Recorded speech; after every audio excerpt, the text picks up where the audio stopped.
নবীজি সাল্লাল্লাহু আলাইহি ওয়াসাল্লাম বলছেন, আকসিরু যিকরা হাদিমিল লাযযাত। আমার উম্মত, এমন একটা দিন আসবে তোমার, যেদিন তোমার সব আনন্দ, সব ভালোবাসা, সব স্বাদ, সব মজা, সব স্পন্দন স্তব্ধ হয়ে যাবে। সেই মৃত্যুর কথা তুমি খুব স্মরণ করো। মৃত্যু তোমার জিহ্বার স্বাদ নষ্ট করে দিবে।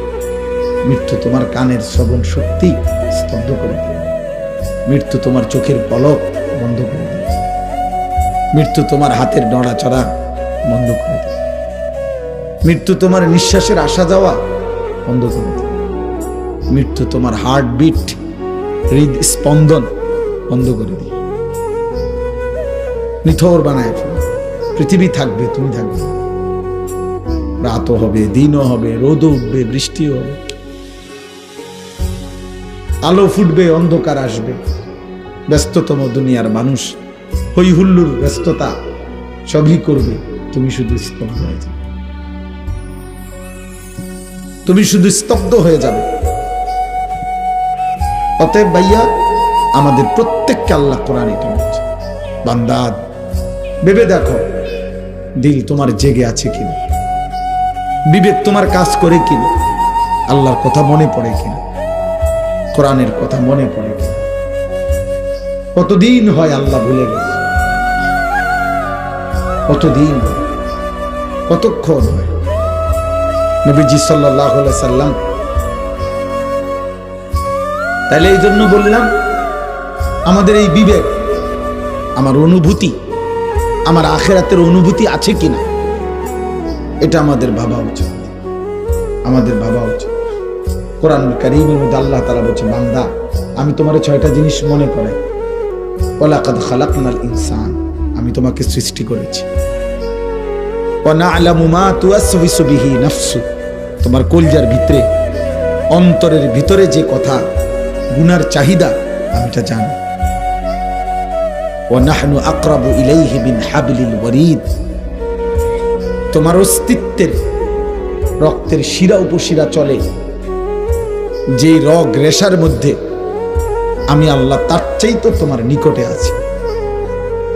ইয ইয়াতালাক্কাল মুতালাক্কিয়ানে আনিল ইয়ামিন ওয়া আনিশ শিমালি কাঈদ, 24 ঘন্টা তোমার ডানে বামে আমার 2জন ফেরেশতা তোমার আমলনামা লিখছে। মা ইয়ালফিজু মিন কাওলিন ইল্লা লাদাইহি রাকিবুন আতীদ, তোমার এই জবান দিয়ে যখন যা বের হয়, কথা, আওয়াজ, শব্দ, বাক্য, আমার আরেকজন পৃথক ফেরেশতা আলাদা আরেকটি ফাইলে শুধু তোমার জিহ্বার জবানের কথাগুলো লিখে রাখছে। আল্লাহ বলেন, এই 5টি কথা তোমারে আমি স্মরণ করাইলাম। 1, আমি তোমাকে সৃষ্টি করেছি। 2, আমি তোমার অন্তরের গভীরের কথাও জানি। 3, আমি তোমার অস্তিত্বের সবচেয়ে নিকটে আছি। 4, আমার 2জন ফেরেশতা তোমার সাথে আছে। 5, আমার একজন পৃথক ফেরেশতা তোমার জিহ্বার কথাগুলো লিখতেছে। আল্লাহ বলেন, এই 5টা কথার পরে তোমার আমি 6 নাম্বার কথা মনে করাচ্ছি, ওয়াজাআত সাকরাতুল মাউত বিল হক, এই অবস্থাতেই একদিন তোমার মৃত্যু আসবে। এই অবস্থাতে, মানে পূর্বের 5টা 1 সেকেন্ডের জন্য তোমার থেকে আলাদা হবে কোনোদিনও না। আমি তোমাকে সৃষ্টি করেছি, এ কথা তুমি জীবনের কোনো পর্যায়ে গিয়েও অস্বীকার করতে পারতাম। হ্যাঁ, এখন আমি এখন অনেক পয়সার মালিক, এখন আমি যদি বলি, আরে বেটা আমার কাটা বানাইছে, আমি নিজে হয়েছি, কর নাম নেই, কে করবে এটা? এই হিম্মত কার? বলার সুযোগ আছে কারো?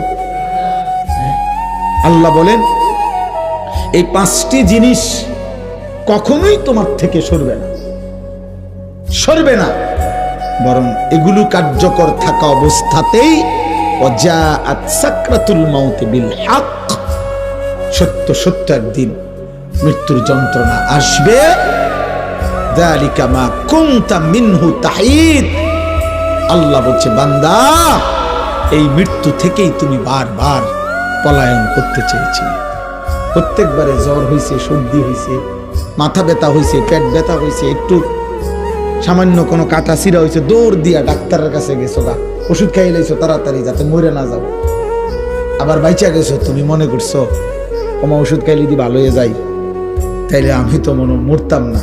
আল্লাহ বলে না বান্দা, তুমি বুঝো নাই, রোগে না বারবার আসে, মৃত্যু বারবার আসে না। অসুখে না ভালো হয়, মৃত্যু তো বারবার আসে না। মৃত্যু আসেও একবার, নিয়েও যায় একবার, আর কোনোদিন তোমার ফেরত দেবে না, আর কোনোদিন না, আর কোনোদিন। অতএব তুমি এ কথা মনে রাখো, বিবেক যেন মরে না যায়, দিমাগ যেন মরে না যায়, কলিজা যেন বন্ধ হয়ে না যায়। প্রিয় ভাই, আমার সন্তান, তোমরা যাদের বয়স 16 বছর, তুমি আমার ছেলে, আমার সন্তান। আমার প্রথম সন্তানের বয়স 16 বছর, অতএব 16 থেকে নিচে তুমি আমার সন্তান। আমার দ্বিতীয় সন্তানের বয়স 14 বছর, আমার তৃতীয় সন্তানের বয়স 9 বছর, আমার চতুর্থ সন্তানের বয়স 4 বছর। অতএব 16 থেকে নিচে যারা আমার সন্তান তুমি, এর চাইতে বড় যারা আরেকটু, তোমরা আবার ছোট ভাই। আমি তোমার বড় ভাই হিসেবে বললাম, আমি তোমার বাপ হিসেবে বললাম। এমন বিবেক, নারী দেখে, ছবি দেখে, অস্থিরতা করে, উলঙ্গ দৃশ্য দেখে দোস্ত বন্ধ করে দিল। দিল যেন মরে না যায়, দিল যেন মরে না যায়। চাহিদা পূরণ হবে না, মোবাইলের নারী চাহিদা পূরণ করতে পারে না। রাস্তার নর্তকী চাহিদা পূরণ করতে পারে না, ক্ষতি করে, শরীর নষ্ট করে, নাপাক করে, যৌবনের ক্ষমতা নষ্ট করে, যৌন সক্ষমতা নষ্ট করে। হারাম বীর্যপাতে আমি স্পষ্ট বলি, আমার যুবক, আমার সন্তান, হারাম বীর্যপাতে মানুষের নিয়ন্ত্রণ থাকে না। স্বামী স্ত্রীর মিলনে মানুষের নিয়ন্ত্রণ থাকে, কারণ ও তো আমার স্ত্রী, বিবাহিত। একদিনে শেষ করলেই তো জরুরি না, বুঝেন নাই? কারণ আমি তো জানি ও আমার বিবি, কিন্তু অসভ্য চরিত্রহীন, ওর কোনো নিয়ন্ত্রণ থাকে না, বুঝেন নাই? ওর কোনো নিয়ন্ত্রণ থাকে না।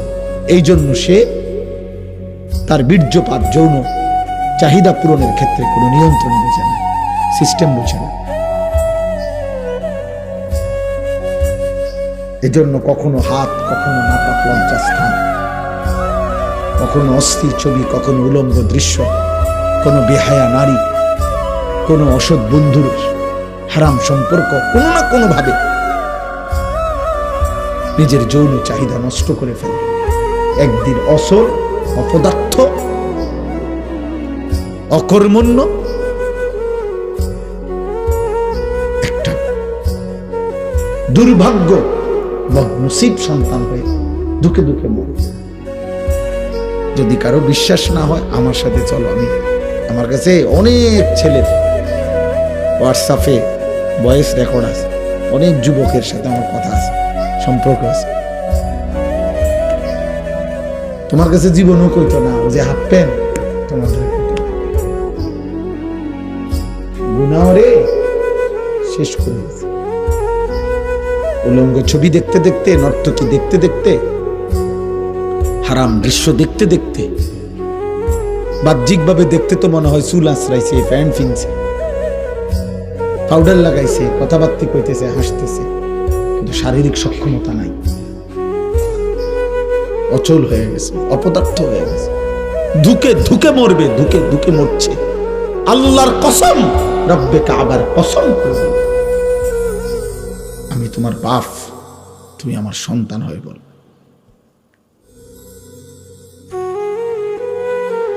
তোমরা বেনামাজি ছেলে এবং মোবাইলে আসক্ত ছেলে, যারা নিয়মিত মোবাইল, বড় মোবাইল ব্যবহার করো, তোমরা এখন দাঁড়াও। আমি একজন ডাক্তার আনি, একজন ইনসাফগার, বিবেক সম্পন্ন একজন ডাক্তার এসে বলুক যে 16 বছরের ছেলের চেহারা এত সাফা ভিতরে থাকার কথা না। 18 বছরের কোন ছেলের চেহারা এত শুকনা, এত দুর্বল হওয়ার কথা না। বুঝেন না? চলেন আমি দেখাই, তোমরা দাঁড়াও। আলহামদুলিল্লাহ, আমি আমার বিষয়ের উপরে সারাদিন রাত কাজ করি, এই কিশোর নওজোয়ান নিয়া আমার দিবা নিশির মেহনত, শুধু ওয়াজ করি এটা না, দিবা নিশি মেহনত করি, ফিকির করি আর কি করা যায়। এই জন্য তুমি বলো চলো আমরা দেখাই, গুনার থেকে পবিত্র, মোবাইলে আসক্ত না, নারী দেখে না, ছবি দেখে না, উলঙ্গ দৃশ্য দেখে না, 5 ওয়াক্ত নামাজ পড়ে, আল্লাহর কসম।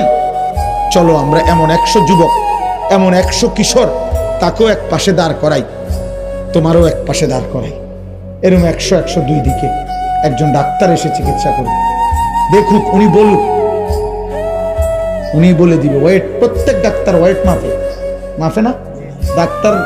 ডাক্তাররা বয়স জিগায়, ডাক্তাররা ওয়েট মাপে, ওজন কত বলে। চলো, অনেক শিশু বিশেষজ্ঞ ডাক্তারের প্রেসক্রিপশনের পিছনে লেখা আছে কত মাসে কতটুকু ওজন থাকা উচিত, এখান দিয়ে লেখা থাকে বয়সের হারে ওজন কি, নাহলে ওজন মাপে কেন? অধিকাংশ ডাক্তারদের চেম্বারে ঢুকলেই কি আছে, ওয়েট মাপার কি আছে, মেশিন আছে। কেন? কি করতেছো বাপ, কি করছো? দাঁড়াও, তাহলে আমরা দাঁড় করাই তোমাদের। তোমাদের বাবারা তোমাদেরকে দেখুক, তোমাদের সমাজ তোমাদেরকে দেখুক যে গুনাহ তোমাদের চেহারা কি কালো বানাইছে, বেনামাজি জীবন তোমাদেরকে কি পরিমাণ বিভৎস চেহারা বানাইছে।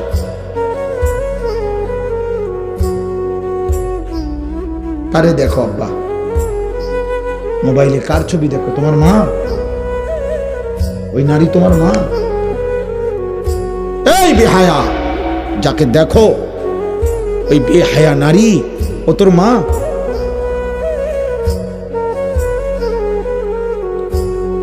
একটা অসভ্য যুবক কল্পনা করে না ফরমান, তোর মাকে যদি কেউ এমন দেখে,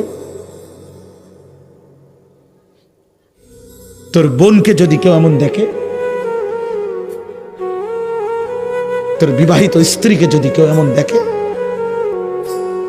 তোর কন্যাকে যদি এমন কেউ দেখে, তোর ফুফিকে যদি কেউ এমন দেখে, তোর খালাকে যদি কেউ এমন দেখে, আল্লাহর কসম, এটা নবীজি সাল্লাল্লাহু আলাইহি সাল্লাম হাদিসে, নবীজি, আমি এটা নিজের থেকে বলি নাই, নবী এক যুবককে এটা বলছে। নবীজির জামানায় এক যুবক নবীজির কাছে জিনার, ব্যভিচারের অনুমতি চাইছিল। ইজান লি বিজিনা, হাদিসের সব, এই কিতাব আমার গাড়িতে আছে, ওয়ালা তাকরাবুজ জিনা, এই নামে আমার কাছে একটা কিতাব আছে মোটা, ও কিতাবে আছে। যুবক বলছে, ইয়া রাসূলুল্লাহ, আমাকে জিনার, ব্যভিচারের, লজ্জাস্থানের হারাম ব্যবহারের অনুমতি দেন। নবীজি বলছে, যুবক শোনো তো। নবীজি তাকে তখন 5টা কথা বলছে। আফাতুহিব্বুহু লি উম্মিক, আফাতুহিব্বুহু লি ইবনাতিক, আফাতুহিব্বুহু লি উখতিক, আফাতুহিব্বুহু লি আম্মাতিক, আফাতুহিব্বুহু লি খালাতিক। যুবক, তুমি কি পছন্দ করো তোমার মায়ের সাথে কেউ জিনা করুক, তোমার মেয়ের সাথে কেউ জিনা করুক, তোমার বোনের সাথে কেউ জিনা করুক, তোমার খালার সাথে কেউ জিনা করুক, তোমার ফুফির সাথে কেউ জিনা করুক? আল্লাহর কসম ছেলেরা, ওই যুবক বারবার চিৎকার দিয়ে বলছে, লা ইয়া রাসূলুল্লাহ, লা লা লা লা লা, না না না না নবী, আমার মায়ের সাথে জিনা করা আমি মেনে নেব না, আমার মেয়ের সাথে না, আমার বোনের সাথে না, আমার খালার সাথে না, আমার ফুফির সাথে না। আল্লাহর নবী বললেন, ওয়ালান নাসু লা ইউহিব্বুনাহু লিউম্মাহাতিহিম ওয়া বানাতিহিম ওয়া খালাতিহিম ওয়া আম্মাতিহিম ওয়া আখাওয়াতিহিম। তাহলে যুবক, কোনো মানুষও চায় না তার মায়ের সাথে কেউ জিনা করুক, তার মেয়ের সাথে কেউ জিনা করুক, তার বোনের সাথে কেউ জিনা করুক, তার ফুফুর সাথে কেউ জিনা করুক, তার খালার সাথে কেউ জিনা করুক। এই নাফরমান যুবক, তুমি যার সাথে জিনা করতে চাচ্ছ, যার উলঙ্গ ছবি দেখছো, সে তো কারো মা, সে তো কারো বোন, সে তো কারো স্ত্রী, সে তো কারো খালা, সে তো কারো ফুফি। ওই মানুষটা তো তোকে মেনে নিবে না রে বাপ।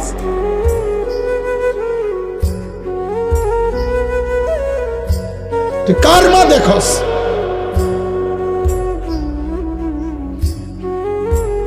কার মতো চেহারা বানাইছো তোমরা? বেনামাজি ছেলেরা দাঁড়াও, এখন দাঁড়া বেটা, দেখি তোদেরকে বেটা। ইনসান এটাকে বলে? মুসলমানের বাচ্চা এমন হয়? মুসলমানের ঘরে জন্ম নিছ, দাঁড়াও এখন, হলে আমি দাঁড় করাই, আমার অনুমতি দেন, আমি দাঁড় করাই। বেনামাজি অসতের চেহারা তো দেখলেই চেনা যায়। বেনামাজি তো অসভ্য, বেনামাজি তো গাদ্দার, এই গাদ্দাররে তো দেখলেই চেনা যায়। বেনামাজি তো বেয়াদব, বেনামাজি তো অহংকারী, বেনামাজি তো মুতাকাব্বির, বেনামাজি রাজিম, এমন অভিশপ্ত, এমন বিতাড়িত, মূলত যাকে পাথর মেরে তাড়িয়ে দেওয়া উচিত। শয়তানকে রাজিম কেন বলে? আল্লাহ যেদিন সেজদা দেয় নাই, কোরআন শরীফে আছে, সেদিনই আল্লাহ তাকে বলছে ফখরুজ ফাইন্নাকা রাজিম।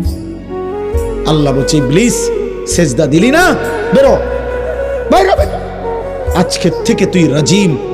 আউযু বিল্লাহি মিনাশ শাইতানির, এই যে এই রাজিম শয়তানকে বলা হয়েছে যেদিন সেজদা দেয় না। আর রাজিম বলে কাকে? শোনো ভাইয়া, তাফসীরের মধ্যে আছে রাজিম মানে হলো ওই ব্যক্তিকে, ওই সত্তাকে বলে রাজিম যাকে মূলত পাথর মেরে মেরে তাড়িয়ে দেওয়া উচিত। আল মাতরুদ, যাকে বিতাড়িত করে দেওয়া উচিত। এই জন্য অর্থটাই তো এটা বলে যে আমি বিতাড়িত শয়তান হতে আল্লাহর কি চাচ্ছি? বিতাড়িত শব্দের আরবি কি? রাজিম, যাকে পাথর মেরে বিতাড়িত করে দেওয়া, এই সমাজচ্যুত করা উচিত। এই জন্য রজম, এই তাফসীরে আছে, আমি নিজে পড়ছি। এই জন্য ইসলামী শরীয়তে কোন পুরুষ, বিবাহিত পুরুষ যদি স্ত্রীকে বাদ দিয়ে অন্য মহিলার সাথে জিনা করে, তার শাস্তি হলো রজম, পাথর মেরে হত্যা করা। কোন মহিলা যদি বিবাহিত, সে যদি নিজের স্বামী ব্যতীত অন্য কোন পুরুষের সাথে জিনা করে, তার শাস্তি হলো তাকে পাথর মেরে মেরে হত্যা করা। এইটাকে বলে রজম। রজম এটারে কি বলে? এটা যেই শব্দ, রাজিম ওই একই শব্দ। বুঝছেন আব্বা? এইটা আল্লাহ তাকে ওই দিন বলছে যেদিন সেজদা দেয়নি, যেদিন সে সেজদা দেয়নি, এদিন আল্লাহ তাকে বলছে ফাইন্নাকা রাজিম। এজন্য প্রত্যেক বছর এই সেজদাবিহীন নাফরমান শয়তান মুমিনের, ইমানদারের এত ঘৃণিত মুমিন প্রতি বছর 8 লাখ টাকা খরচ কইরা, 7 লাখ টাকা খরচ কইরা, জীবনের সম্পদ জমাইয়া, কলিজার সবটুকু ঘৃণা নিয়া হজ্জের সফরে টানা 3 দিন এই অভিশপ্ত শয়তানদের পাথর মারে। ওই যে রাজিম, যে ওদের মূলত কি রাজিম, যে এই জন্য পাথর। হ্যাঁ, এই জন্য মূলত তো ব্যভিচারী পুরুষ নারী বিবাহিত পরে পাথর মেরে হত্যা করার বিধান শুরু। এবং আল্লাহ বলছে সাবধান, জিনার শাস্তি, ব্যভিচারের শাস্তি প্রয়োগ করতে গিয়ে 2টা কথা আল্লাহ কঠোরভাবে বলছে কোরআনে। 1 নাম্বার হলো ওয়ালা তাখুজকুম বিহিমা রাফাতুম ফি দীনিল্লাহ। আল্লাহ বলছে সাবধান, ব্যভিচারের শাস্তি প্রয়োগ করতে গিয়ে তোমাদের কারো অন্তরে যেন কোনো দয়া, মায়া, অনুকম্পা না আসে। আহলাদ দেখাইও না, আহলাদ দেখাইও না, অসভ্য ফুতরে ঠিক করো আগে, এনে ফেকনাই দেখাইও না। আল্লাহ নিজে বলছে আমি আরহামুর রাহিমিন, আমি বলছি শাস্তি দিতে। আমার নবী রাহমাতুল লিল আলামিন, নবীজি রাহমাতুল লিল আলামিন কিনা? কথা বলে না কেন? সেই নবী সাল্লাল্লাহু আলাইহি সাল্লাম তার হায়াতে মদিনার জমিনে তিনি নিজ অনুমতিতে সাহাবায়ে কেরামের মাধ্যমে ব্যভিচারী পুরুষকে পাথর মারাইয়া হত্যা করাইছেন, ব্যভিচারী নারীকে পাথর মারিয়ে হত্যা করেছেন, মাইজ ইবনে মালিক আসলামীকে পাথর মেরে হত্যা করাইছেন, গামিদিয়া গোত্রের একজন নারীকে, ইমরাআতে গামিদিয়াকে পাথর মেরে হত্যা করাইছেন। আবু বকর সিদ্দিক ওনার খেলাফত আমলে এই রজম পাথর মারার শাস্তি কার্যকর করেছেন, ওমরে ফারুক কার্যকর করেছেন, উসমানের জামানায় কার্যকর করেছেন, আলীর জামানায় আলী কার্যকর করেছেন। তুমি বুঝো আব্বা, আজ যদি ইসলামী খেলাফত থাকতো, আর যদি আল্লাহর জমিনে কালেমার খেলাফত থাকতো, তো তুমি কোন নারীর দিকে চোখ তুলবা, চোখ খুললা ফেলতো, চোখ খুলে ফেলত। চলো গিয়ে খবর লাও আফগানের খবর। আফগান কালেমার পতাকা যেখানে উঠছে, খবর লাগাও। আমেরিকা, আমেরিকার আব্বা এক শব্দ বলার আগে 1000 বার চিন্তা করে কারে বলবে। এই কয়েকদিন আগে আফগানিস্তানের একটা বিমানবন্দর আমেরিকা ঘোষণা দিছিল দখল করে ফেলবে। আফগানের মন্ত্রী শুধু একটা জবাব দিছে, আমেরিকা এত সহজেই এত দ্রুত তাদের এই নির্মম পরাজয় ভুলে যাওয়া ঠিক হয়নি। 20 বছরের ফিডা এত কম টাইমে ভুলে যাওয়ার তো কথা না। অন্য তো লড়াচড়া দিলে আগের ফিডার কথা মনের কথা। এই কথায় শুধু এক ডোজ হোমিও দিছে আমেরিকা। কইছে আচ্ছা মনে আছে, আগের ব্যথা লইয়া উঠছে, পুরান ব্যথা। অমাবস্যা পূর্ণিমাতে গ্রাম দেশে কয় না যে অমাবস্যার মধ্যে পুরান ব্যথা কি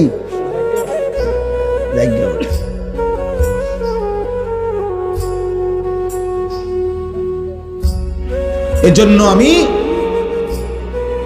সূরা ফাতিহার এই অল্প একটু কথা বলতে চাচ্ছি। বাকি শুরুতে আমি এটা বলে রাখলাম, আব্বা প্রিয় সন্তান, তোমরা কষ্ট করেই বসছো বাবা। একজন ভাইয়ের মহব্বতে যদি বসে থাকো, অথবা মনে করো একজন বক্তা তার ওয়াজ ভাল লাগছে এই জন্য বসছো, ঠিক আছে, কোনো মানা নাই, এই ভালো লাগা দূষণীয় নয়। কিন্তু যদি একজন মানুষ বক্তা, তাকে যদি তার 2-4টা কথা ভালো লেগে এতক্ষণ জেগে থাকা যায়, এত বড় কায়নাত দিয়ে যিনি আমাকে লালন পালন করছেন, তাকে কি সেজদা দেওয়া যায় না? তাহলে কোনো একজন বক্তার জন্য যদি রাত 12টা পর্যন্ত এখানে বসে থাকা যায়, ওই রবের জন্য কি 7:30 বাজে এশার নামাজ পড়া যাইতো না? এজন্য আমরা নিয়ত করি ইনশাআল্লাহ। আমার যুবক ভাই, তোমরা নষ্ট হইও না। আমি একটা ছেলেকে আমি আমার সবটুকু আবেগ দিয়ে বলি, দোস্ত তুমি ছাড়াও ইসলাম টিকবে, পৃথিবীও থাকবে, আল্লাহর দ্বীনও বিজয়ী হবে, ফিলিস্তিনও বিজয়ী হবে, গাজাও বিজয় হবে ইনশাআল্লাহ। কোনো সন্দেহ নাই, মাহাদি আসবে, দাজ্জালও আসবে, মাহাদির বিজয় হবে, দাজ্জালেরও পতন হবে, কালেমার পতাকা উড়বে, ইমানের বিজয় হবে। কিন্তু দেখার বিষয় হলো আমি তুমি অথবা আমার বংশধর তোমার বংশধর কামে লাগলো কিনা। আগামী দিনে প্রমাণ হবে আমি কিংবা তুমি অথবা আমাদের পরবর্তী কে মাহাদির পক্ষে, কে দাজ্জালের পক্ষে। সঠিক সময়ে যদি ইমানের সন্ধান না পাও, তাহলে চির জাহান্নামী হয়ে দাজ্জালের অনুসারী হয়ে যদি কুফরের মৃত্যু হয়, বাস ওই জাহান্নাম সইতে পারবা।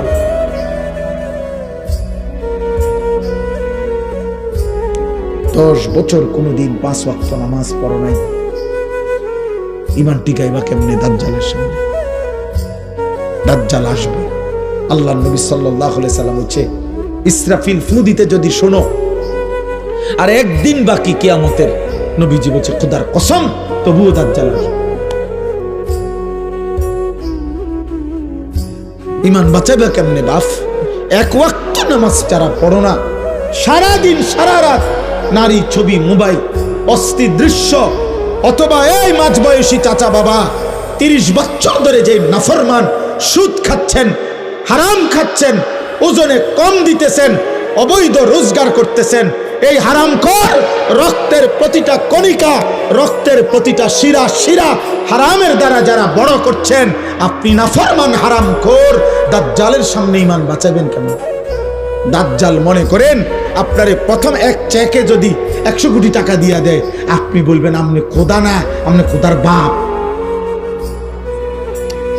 তা বোঝেন না আপনি? ওবো আরে কিতারে কয় হুজুর, এই হুজুর গুলার জ্বালায় কোনোদিন ভালো থাকতে পারছি না। মানুষের ভালো সহ্য করতে পারে না, প্রত্যেক কিছুতে এই হালাল হারাম, জায়েজ না জায়েজ, এই আজাইরা ফতুয়াবাজি এগুলা কইরে এগুলা খাইয়া যায়। সারা মিয়া হুজুর মিয়া সবখানে মিয়া ইয়া নাক গলাও। কত ভালো মানুষ, মানুষের কল্যাণে কত বড় পরোপকারী, প্রতিটা মানুষের 1 কোটি করে একটা চেক দিয়ে লাইতেছে, আর এবারে লম্বা লম্বা গপ মারো।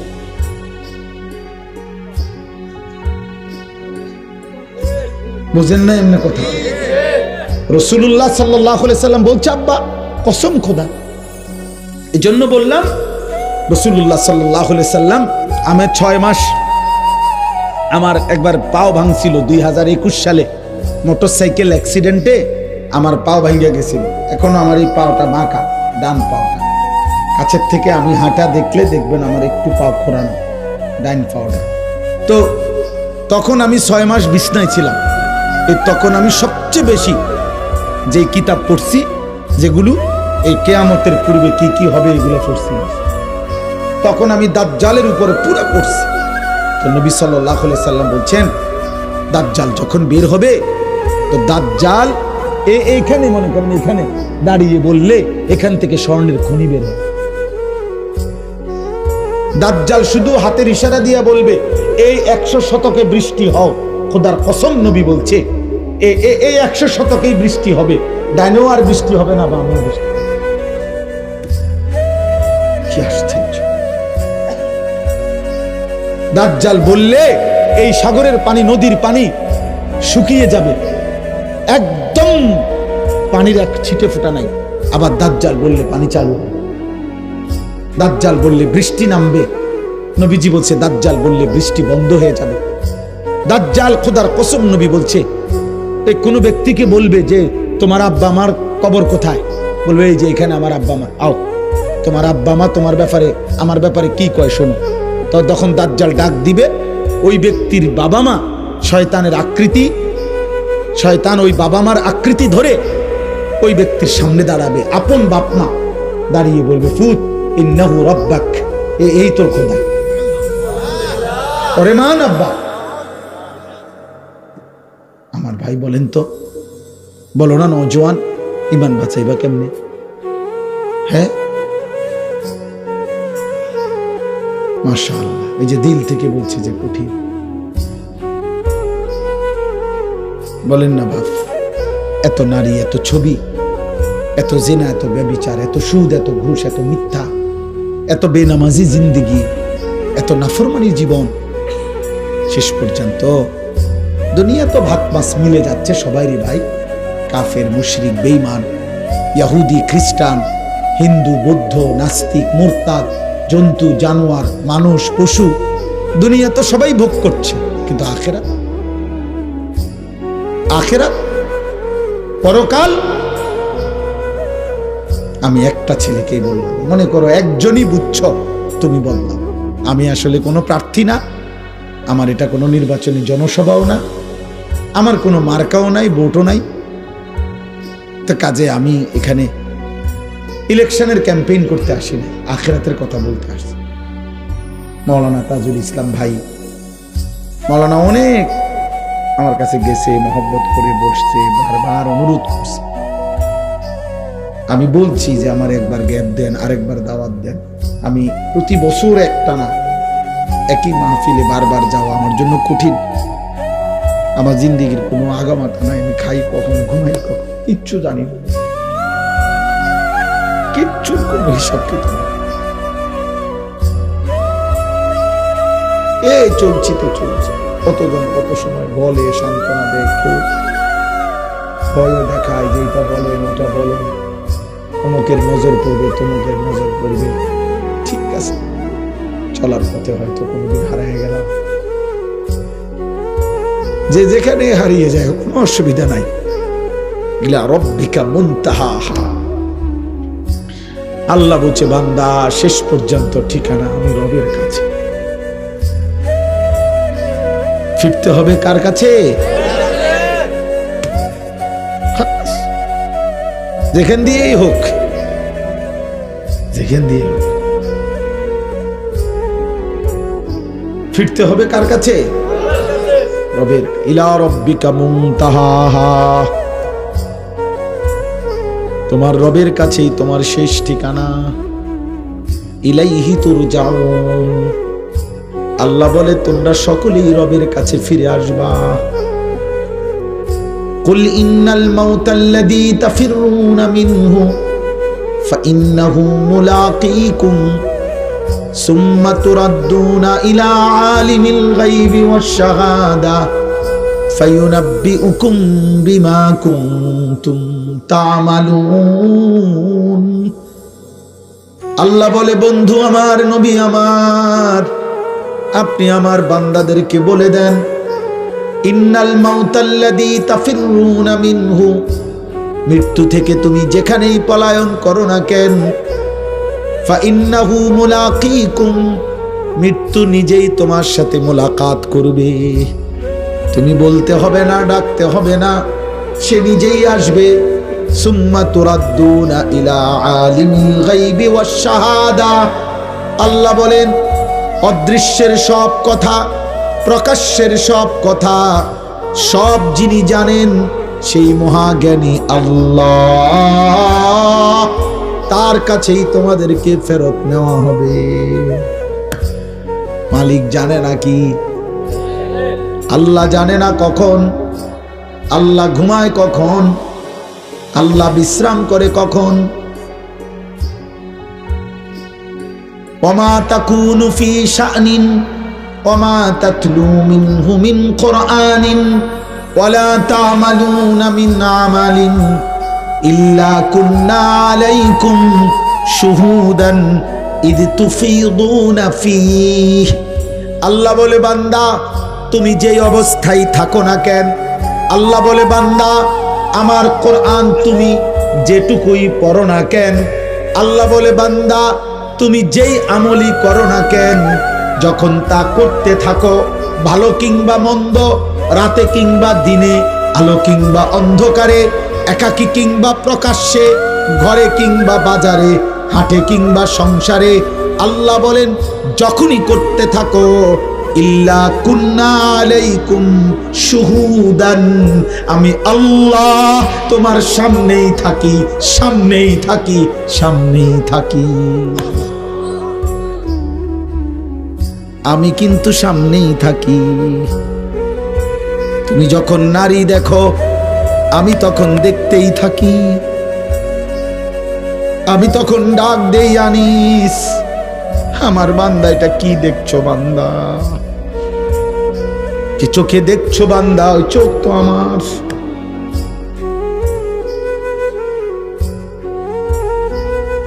আমি চাইলে তো চোখ স্তব্ধ করে দিতে পারবো, আমি চাইলে তো চোখের আলো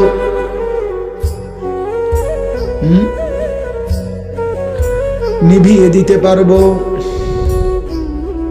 সুম্মুম বুকমুম উমিয়ুন ফাহুম লা ইয়ারজিউন, আমি যদি কান বন্ধ করে দেই, আমি যদি চোখ বন্ধ করে দেই, আমি যদি জিহ্বা বন্ধ করে দেই, ফাহুম লা ইয়ারজিউন, আল্লাহ বলে আর কোনোদিন ফিরবে না। আমার বাসার পাশে একটা ছেলে আছে, 10-11 বছর বয়স, আমার বাসার পাশের বাসায় থাকে। ছেলেটা বিশ্বাস করেন এত সুন্দর, চাঁদের মতো সুন্দর, তাকায় থাকতে মন চায়। বাচ্চাটা এত সুন্দর, 10 বছর হবে, মসজিদে আসে, নামাজ পড়ে। ও ছেলেটা বোবা, ওই যে আমার দিকে তাকাইয়া কেরম করে মানে কিছুটা কইতো, আমার দেখতেই কান্না আসে যে হায়, মানে ওই কি যেন বলতে চাইতেছে, এই বলতে পারতেছে, তার কলিজা মনে ছিঁড়ে যায়। আর আমি আর তুমি ভাই কত শব্দ, কত বাক্য প্রতিদিন বলতে পারছি।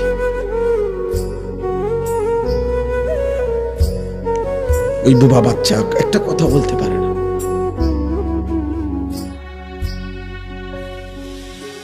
হ্যাঁ, এজন্য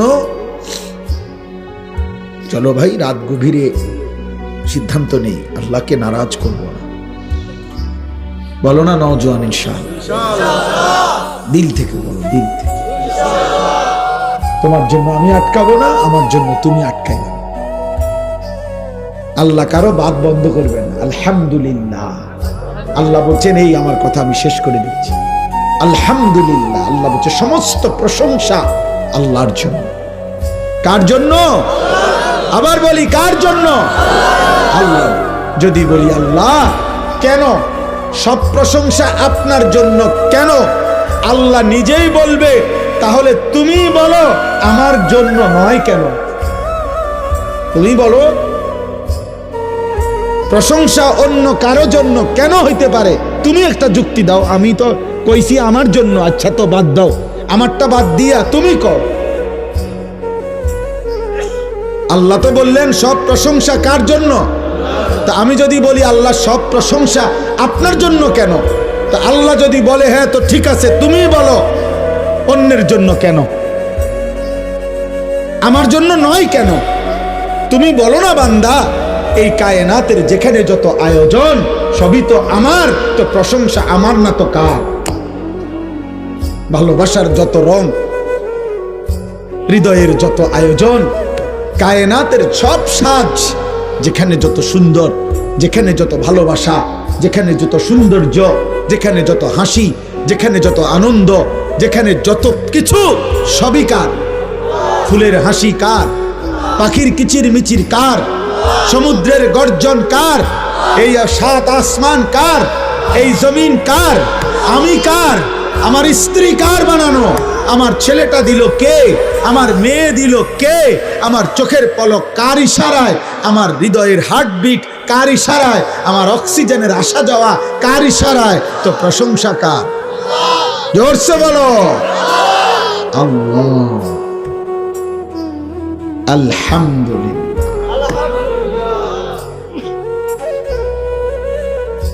আল্লাহ বলছে সবই তো আমার। জিদার দেখতা হো তু হি তু। দেখো না, সানুরিহিম আয়াতিনা ফিল আফাক ওয়া ফি আনফুসিহিম হাত্তা ইয়াতাবায়্যানা লাহু আন্নাহুল হক। কোরআন। হায় হায়, মুসলমানের ছেলেদেরকে আল্লাহর কোরআন বঞ্চিত করে দিয়া বাকি পড়ালেখার নামে যা শিখাইছে এগুলো কোরআন শরীফের এক শব্দের সমান। এই পদার্থ, জীববিজ্ঞান, রসায়ন বিজ্ঞান, বাংলা, অঙ্ক, ইংরেজি, এটা সবটি একসাথ করলে আলহামদুলিল্লাহর আলিফ লামের সমানে হবে। বিশ্বাস করো ভাই, একের বিশ্বাস। আমি পড়ছি, আমি তার পড়ছি, আমি বুঝি।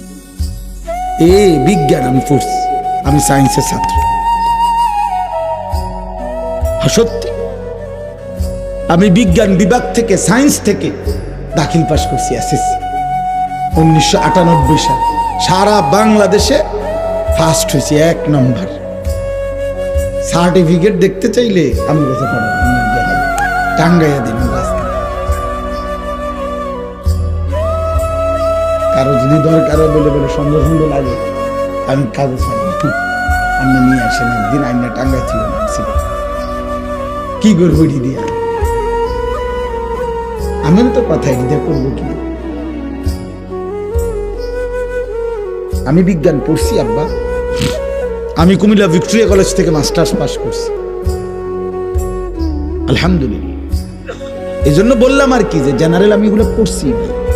কোরআনুল কারীমের এক এক শব্দের সামনে গোটা কায়নাতের বাকি পড়া তেমন কিছুই না। বাকি বাদ দিতে বলি না, এর অর্থ হলে এগুলো বাদ দেন না। না, জেনারেল শিক্ষা হারাম নয়, বাংলা হারাম না, অঙ্ক হারাম না, ইংরেজি হারাম নয়, পদার্থ জীববিজ্ঞান নিষেধ নয়। কিন্তু আমাদের তো শুধু প্রশ্ন হলে আমরা তো এগুলোকে নিরুৎসাহিত করি না। আমরা শুধু একটা কথা বলি যে সব তো পড়লা, রব ভুলে গেলা কেন? আরে ভাইয়া, মালিক চিনো না কেন? এত বিষয় তুমি 16 বছরে পড়লা, এক কিতাব কোরআন, এটা পড়তে পারো না কেন? এত বড় বদনসিব তোর মাথায় এটা কে ঢুকাইলো যে সব পড়তে হয়, ইংরেজি শুদ্ধ বলতে হয়, বাংলা শুদ্ধ বলতে হয়, অঙ্ক শুদ্ধ করতে হয়, জ্যামিতি ঠিকমতো বলতে হয়, পদার্থবিজ্ঞানের কঠিন থিওরি মুখস্থ করতে হয়, জীববিজ্ঞানের কঠিন সূত্র মুখস্থ করতে হয়, তারপরে উচ্চতর গণিতের কঠিন অঙ্ক মুখস্থ করতে হয়, সুন্দরভাবে ঠিকমতো ফলাফল মিলাইতে হয়। এমন কোরআন অশুদ্ধ পড়লেও চলে, এটা তোমারে কে বুঝাইলো? যে বুঝাইছে ওই শয়তান, শয়তান, শয়তান, ওই রবের দুশ্মন, ওই কোরআনের দুশ্মন। যে তোমারে বুঝাইছে যে দুটা ভাগ ভাগ করছে, ভাগ করে দিছে কি হুজুরদের কোরআন শরীফ শুদ্ধ হলে চলবে, আর আপনারা যেহেতু জেনারেল লাইনের আমাদেরটা কোনো রকম হলেই চলবে। এই বিভেদ, এই ভাগ করার অধিকার কে দিল? কথা বলেন না কেন? কোন ইংরেজি শব্দ আপনি আমাদের হারদুই হজরত একটা চমৎকার একটা ছোট্ট উদাহরণ দেই তাহলে বুঝবেন। আমাদের এই ভারতীয় উপমহাদেশের একজন বড় বুজুর্গ ছিলেন হারদুই হজরত মহিউসুন্নাহ হজরত মাওলানা শাহ আবরারুল হক রহমতুল্লাহ। এই উপমহাদেশে নবীজির সুন্নাত জিন্দার জন্য যেই মানুষ সবচেয়ে বেশি মেহনত করছেন যারা, এর মধ্যে উনি একজন। ওনার একজন প্রখ্যাত খলিফা, বাংলাদেশের একজন শ্রেষ্ঠ বুজুর্গ অধ্যক্ষ মিজানুর রহমান চৌধুরী, ঢাকা গাজীপুর কাপাসিয়ার হজরত, যিনি যাকে বলে খাদেমুস সুন্নাহ, সুন্নাতের একজন অন্যতম খাদেম। ওনার লিখিত সুন্নাতের কিতাব তালিমুস সুন্নাহ, এরকম মোটা 600 পৃষ্ঠা ব্যাপী নবীজির সুন্নাতের বিস্তারিত বর্ণনা, ছোট বড় সব সুন্নত নবীজির আছে ওই কিতাবে। এমন একটা কিতাব আমি বিক্রি করি আমার গাড়িতে, ওনার কাছ থেকে আইনা, আমার এই সাদা গাড়িতে আছে, যাওয়ার সময় পাইবেন। 400 টাকা মূল্যে আমরা এটা বিক্রি করি। অনেক সুন্দর, অনেক সুন্দর নবীজির জীবনের একটা একটা সুন্নত ওই কিতাবের মধ্যে আছে, ছোট বড়। বাংলা ভাষায় এত বড় পূর্ণাঙ্গ কিতাব আর নাই, 600 পৃষ্ঠার উপরে কিতাবটা, 400 টাকা মূল্যে। তো আমি বলতেছিলাম এই উনি একদিন এক ভদ্রলোক জেনারেল শিক্ষিত ব্যক্তির সাথে উনি লিফটে উপরে উঠবে আর কি কোনো ভবনের, বুঝছেন? তো উনি ওই বিল্ডিং এর লিফটের একটু কাছাকাছি গিয়া, তো উনি ওই ভদ্রলোককে বলতেছে, ওই জেনারেল শিক্ষিত উচ্চ শিক্ষিত ব্যক্তি ওনাকে বলতেছে, ভাই লেফট কাহা হ্যাঁ? বুঝেন নাই কি বলছে? ভাই লেফট কাহা হ্যাঁ, বুঝছেন? কিন্তু উনি বুঝছে, এই ভদ্রলোক বুঝতেছে যে হযরত লিফট খুঁজতেছে, লেফট না, লেফট মানে তো বাম। উনি মূলত বাম দিক খুঁজতেছে না, উনি খুঁজতেছে কি? কিন্তু হযরত মুখে কি বলতেছে? ভাই লেফট কাহা হ্যাঁ। ওই লোক আরো 2-4 জন মানুষ, এখানে একজন হুজুর, উনি কানে কানে এসে বলছে, হযরত ये लेफ्ट नहीं है, লিফট है। বুঝছেন না? বলতেছে হযরত এটা আসলে শব্দটা লেফট নয়, বরং কি লিফট। হযরত বলছে, ভাই मैं तो ये कह रहा है, আমি তো এটাই বলতে চাই আজীবন, যে লিফটকে যদি লেফট বললে অশুদ্ধ হয়, লিফট শুদ্ধ করে বলতে হয়, তাহলে আল্লাহর কোরআন অশুদ্ধ পড়লে তেলাওয়াত কেমনে হয়? ভাই मैं तो ये कह रहा है, আমি তো এটাই বলতে চাচ্ছি, আমি এটা বুঝানোর লাগে কইছি কথাইটা যে ভাই লেফট कहां है, मैं ये जानता है যে ये লিফট है। হ্যাঁ আমি তো জানি এটা যে এটা লিফট, কিন্তু আমি ইচ্ছা করে বলছি। তাইলে আমি একবার শুধু এই যে কিতাব তালিমুস সুন্নাহ, এই ওনার খলিফা, উনি বহুত বড় বুজুর্গ আলেম। তো বলতেছিলাম আমাদের আল্লাহর কোরআন শেখা উচিত, আমরা চেষ্টা করব ইনশাআল্লাহ। প্রত্যেকে যার যার জায়গায় যে যেমনে পারেন, যার ব্যস্ততা, জেনারেল সাধারণ শিক্ষিত মানুষ, মূর্খ মানুষ যারা মনে করেন খেটে খাওয়া দিন মজুর কুলি, চাষবাস করেন, কৃষি ক্ষেত খামার করেন, বুড়া বয়স সাদওয়ানে গপ না মারেন, বরং আল্লাহর কোরআন শিখেন, কোরআন শিখেন। আপনাদের কাছে আমি হাত জোর করে বলি, চাচারা, এই চাচাদের মধ্যে যারা গ্রামের বয়স্ক লোক, এরারে কেউ না কেউ এটা বুঝাইয়া দিছে, হুজুর আপনারা হইলেন হুজুর মানুষ, আমরা হইলাম গ্রামের সাধারণ মানুষ। দিন আইনা রাইতে খাই, রাইতে আইনা দূরে খাই, বুঝেন না? আমরা এত কিছু টোয়াইলি কি আর ওইগুলি না? টোয়াইলে যেহেতু এত কিছু টোয়াইলে হইতো না, তাহলে আপনি সব বেলা পুরা মাস শুধু আপনি শাকসবজি দিয়া ভাত খাইবেন, গোস্ত আপনি লইবেন না। আপনি মূর্খ মানুষ এত তান টোয়ান কিনতেন? হে মিয়া পণ্ডিত, খানার টাইমে দিয়ে আপনি আরো তরকারি টোয়ান। আপনি মূর্খ, আপনি পড়ালেখা নাই, আপনি টাইলস লাগান করতেন, আপনি মাটিতে না হইবেন। এই পড়ালেখা করেন না, আপনি খাট কিনলেন কেন? ঘটনাটা কি তা? হ্যাঁ হ্যাঁ, দুনিয়া মাশাআল্লাহ কুদ্দা ওড়ে। চা দোকানে গপ শুনলে যেডার তিনজনে যাইতো থামানো যায় না। আরে যেটা থামেন না আল্লাহ দোহাই। আরে রাখ কি তা, কি কইতে চাস? কি কোনটা না বুঝি না কি বেড়া? পুরা গ্রাম চলে আমার বুদ্ধিতে। আমি তো বলি জাতিসংঘ চলে আমার বুদ্ধিতে। আমনের কথা শুনলে মাটির তলে সাবাল গিয়ে উঠে যায়। আর আপনারে আল্লাহর কথা বললে, আখিরাতের কথা বললে, নামাজের কথা বললে আপনি এই বয়স নাই আর ইতান ফইলা হতো না, গপ মারে এই সময়। আখিরাত সবার জন্য দরকার, দরকার কিনা বলেন? বিশুদ্ধ দরকার, বিশুদ্ধ। যদি আখিরাতের জন্য আমি কোরআন শুদ্ধ করতে হয়, তাহলে আমি জান্নাতে যাইতে হইলে শুদ্ধ কোরআন পড়তে হবে, 5 ওয়াক্ত নামাজ পড়তে হবে। আমি জান্নাতে যাইতে হইলে সুদ খাওয়া, মানুষের বেডি সাউন্ড যাইতো না। আর আমনে আখিরাতে জান্নাতে যাইতে হইলে এগুলা সব করতেন পারবেন।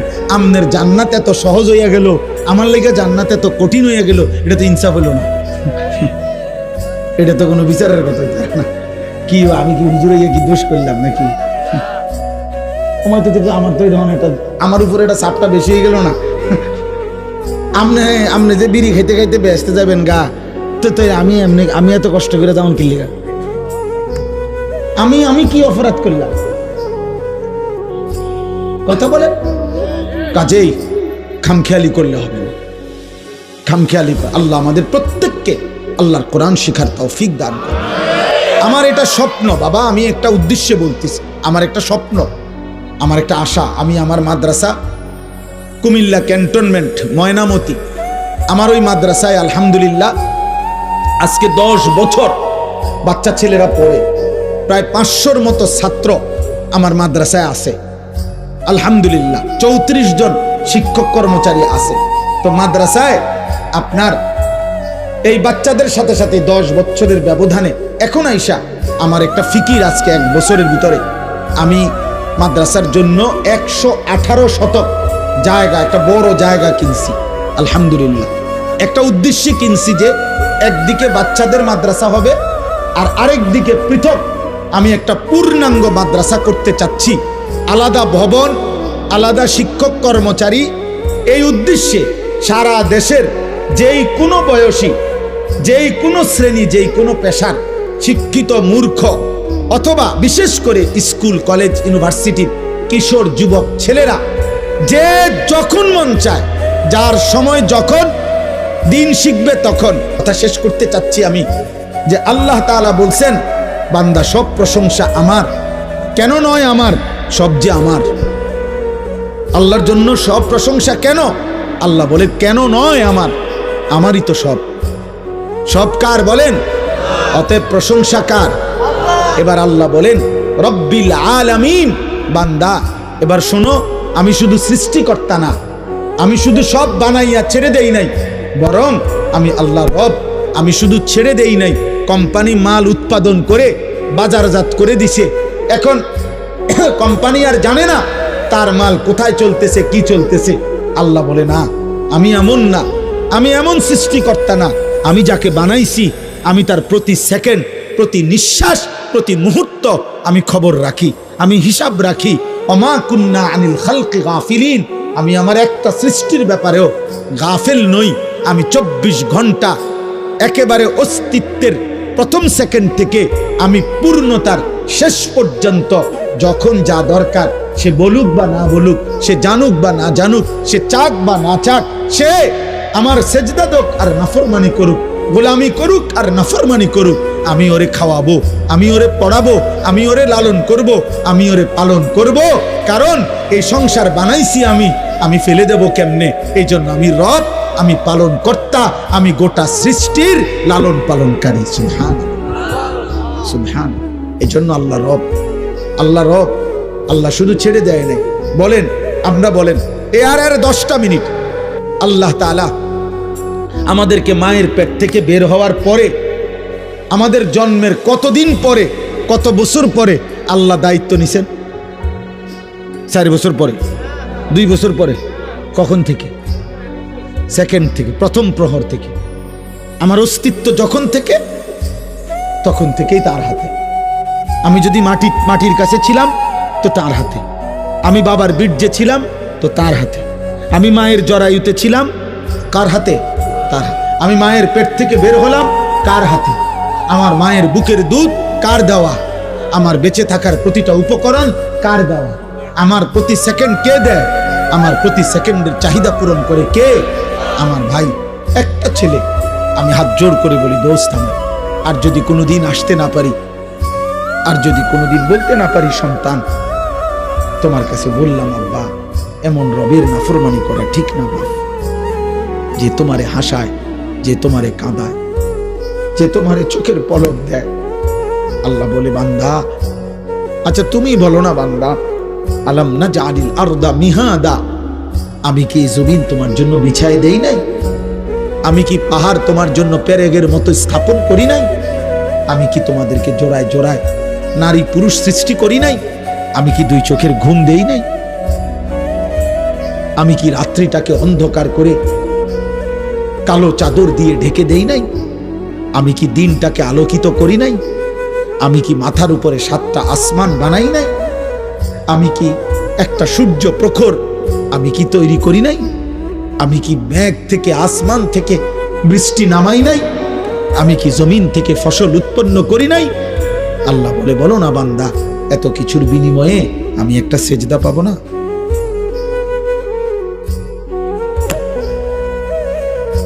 আমি কি একটা সেজদা পাবো? মাওলানা মনে করাই দিছে, এই এক রাত গভীরে এক ডাকাত সর্দার ফুজাইল ইবনে ইয়াজ, একজন বড় ডাকাতের সর্দার ছিলেন পূর্ব জামানায়।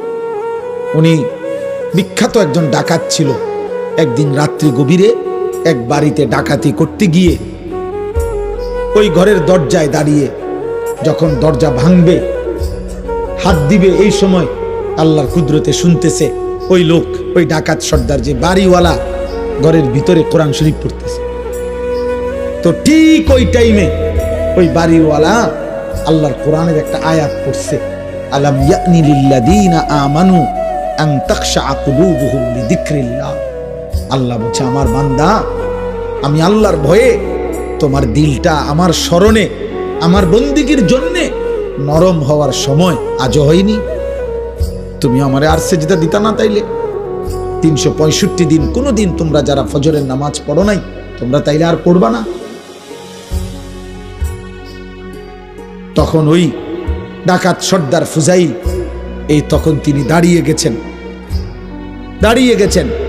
দাঁড়িয়ে বলছেন চিৎকার দিয়ে, বালা ইয়া রব্বি কদ আনা, এই মাওলা সময় হয়েছে, আর নাফরমানি করব না। তো ডাকাতি ছেড়ে দিয়ে তিনি ওই জামানার সাইয়্যিদুল আউলিয়া, আউলিয়াদের সর্দার হয়ে গেছে। এই জন্য আমিও মনে করাই, এমন রব আর রহমানির রহিম। আল্লাহ বলে, বান্দা আমি ভীষণ দয়ালু, আমি তোমারে অনেক আদর করি, আমি তোমাকে অনেক ভালোবাসি, আমি তোমার উপরে অনেক রহম করি। আমি তোমারে বানাইছি বান্দা, একটা একটা শরীরের অঙ্গ আমি বানিয়ে আমি তোমাকে লালন পালন করছি। আমার দুনিয়া তুমি খাও, আমার দুনিয়া তুমি ভক্ষণ করো, আমার কায়নাত তুমি উপভোগ করো।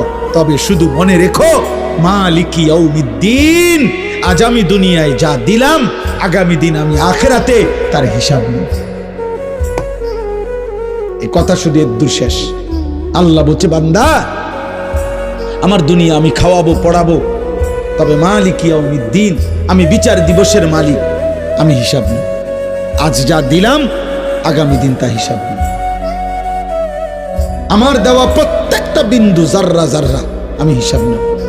আমি ছাড়ব না, আমি ছাড়ব না। বাপ ছেড়ে দিতে পারে, মা ছেড়ে দিতে পারে, আমি আল্লাহ ছাড়ব না, আমার হিসাব দিতে হবে। অতএব শেষ কথা হলো, আল্লাহ বলে বান্দা ইয়াকা না'বুদু ওয়া ইয়াকা নাস্তাঈন। অতএব আমি যেহেতু সব দিলাম, আমি যেহেতু লালন পালন করি, আমি যেহেতু হিসাবও নেব, অতএব তোমার বিবেক দিয়ে তুমি বলো যে আল্লাহ আমি আপনার গোলামি করব। কার? অতএব আমরা ইবাদত করব কার? আবার বলেন কার? আরো বলেন কার? আল্লাহ। ওয়া ইয়াকা নাস্তাঈন। আল্লাহ বলেন হ্যাঁ, এবার তুমি এতটুকু করতে পারো যে বান্দা তুমি বলো যে আল্লাহ আমি দুর্বল, আমি অসহায়, আমি আপনার সাহায্য চাই, আপনি আমারে সাহায্য করেন। আপনি যদি সাহায্য করেন আমি সেজদা দিতে পারবো, নামাজ পড়তে পারবো, গুনাহ ছাড়তে পারবো, হারাম ছাড়তে পারবো। আল্লাহ বলেন ওয়ালি আবদি মা সাআলা, আমি ওয়াদা দিলাম আমার বান্দা যা চাইলো আমি তা দিলাম। আল্লাহ আমাদের সবাইকে আল্লাহর ইবাদত, আল্লাহর গোলামি করার তৌফিক দান করেন। আল্লাহ আমাদের সবাইকে কবুল করেন। এই মাহফিল, আজকের এই আয়োজন আল্লাহ বরকত দান করেন। 30 বছরের নিচে যাদের বয়স শেষ, তোমরা হাত তোলো তো। যাদের বয়স 30-এর নিচে হাত উঠাও তো, হাত উঠাও, হাত উঠাও। মাশাআল্লাহ, মাশাআল্লাহ, মাশাআল্লাহ, মাশাআল্লাহ। আল্লাহ কবুল করেন। হাত নামাও। আমার আবদার তোমাদের কাছে দুইটা, শেষ ওসিয়ত। এক, চোখের হেফাজত করো, মোবাইলে নারী ছবি, অশ্লীল দৃশ্য দেখো না। যে চাহিদা তোমার কলিজায় নারীর প্রতি, এটা বিবাহের মাধ্যমে আল্লাহ পূরণ করে দেবে। ওয়েট ওয়েট, তুমি নষ্ট হইও না, আল্লাহ চাহিদা পূরণ করবে। 2 নাম্বার হলো ফজরের নামাজ জামাতে পড়ো, নিয়ত করো ইনশাআল্লাহ। যে ফজরের নামাজ নিয়ত করে কষ্ট করে পড়বা, ইনশাআল্লাহ আগামী দিনে তুমি মাহাদির সৈনিক হবে। তুমি দাজ্জালের বিরুদ্ধে লড়বা, তোমার হাতে কালেমার পতাকা উড়বে ইনশাআল্লাহ।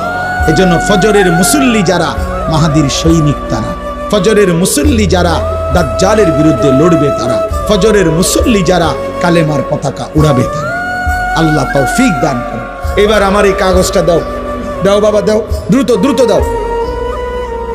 মাশাআল্লাহ, মাশাআল্লাহ, আল্লাহ আপনি কবুল করেন। ভাই আমারে 30 বছরের উপরের যারা আছেন তাদের আমল হইল বড় আমল, সব কাজ সর্বোচ্চ সুন্নাত মোতাবেক জীবনটা গড়ার সর্বাত্মক চেষ্টা করা আপনার কাছে বড় বিষয় হলো। আমি যেটা বলি সব সময়, 30 ঊর্ধ্ব ব্যক্তির 2টা পরিচয়। এক, তিনি একজন অভিভাবক, অর্থাৎ তার স্ত্রী পরিজনের ঈমান আমলের দিকে নজর রাখা। 30 ঊর্ধ্ব ব্যক্তি উপার্জনকারী, কোনো না কোনো রোজগার করে, তার দায়িত্ব হালাল হারাম হিসাব করে উপার্জন করা। কাসবে হালাল, আকলে হালাল, উপার্জন করবে হালাল, খাবেও হালাল। আল্লাহ তৌফিক দান করেন। আল্লাহ আপনাদেরকে কবুল করে নেন। আগামী দিনেও এই মাহফিলে আল্লাহ বরকত দান করেন। যার সুযোগ হয় আমাদের এই কাগজটা নিয়ে, এখানে বিকাশ নাম্বার আছে, অ্যাকাউন্ট নাম্বার আছে। ছেলেরা তোমরাও যদি পারো, কারো বাবা বিদেশ, ভাই বিদেশ, যেমনে যদি সুযোগ হয়, তাইলে আমাদের মাদ্রাসার এই জমিতে অংশগ্রহণ কইরো। যাওয়ার পথে আমাদের এই কিতাব কেনার চেষ্টা করবেন। আগামী দিনে এই মাহফিল আল্লাহ কবুল করে নেক।